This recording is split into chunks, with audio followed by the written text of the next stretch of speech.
ലോകജാതികളെക്കാൾ വീണ്ടെടുക്കപ്പെട്ട നിനക്ക് ഒരു വേർപാടുണ്ടായിരിക്കണം.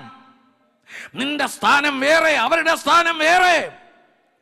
നീ യേശുവിന്റെ സ്വത്ത്, അവർ വേറെ. ഹല്ലേലൂയ. അവർ ഉത്സവപ്പറമ്പിൽ പോയില്ല, അവർ പ്രാർത്ഥനാ മുറിയിൽ ഇരുന്നു.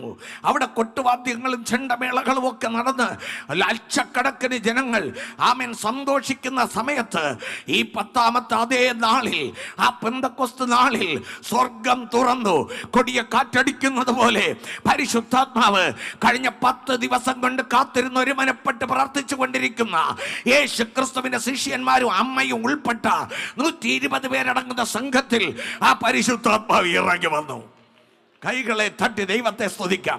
അവർ ഇരുന്ന എല്ലാവരും പരിശുദ്ധാത്മാവ് നിറഞ്ഞവരായി തീർന്നു. അവരെല്ലാവരും അന്യഭാഷ പറഞ്ഞു. മാത്രമല്ല, അവരുടെ നാവിനെ ഒന്ന് സൂക്ഷിച്ചു നോക്കിയാൽ അഗ്നി ജ്വാലയ്ക്കൊത്തവണ്ണമായ നാവ് അവർക്ക് പ്രത്യക്ഷമായി. ആമേൻ, സ്തോത്രം. ആ അഗ്നിയുടെ വിശേഷത എന്താണ്?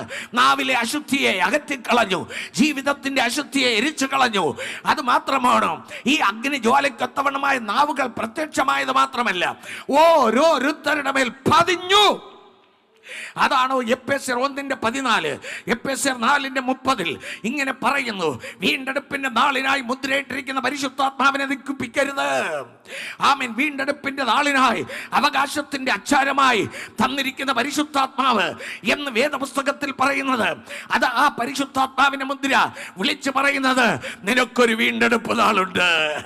ഹല്ലേലൂയ.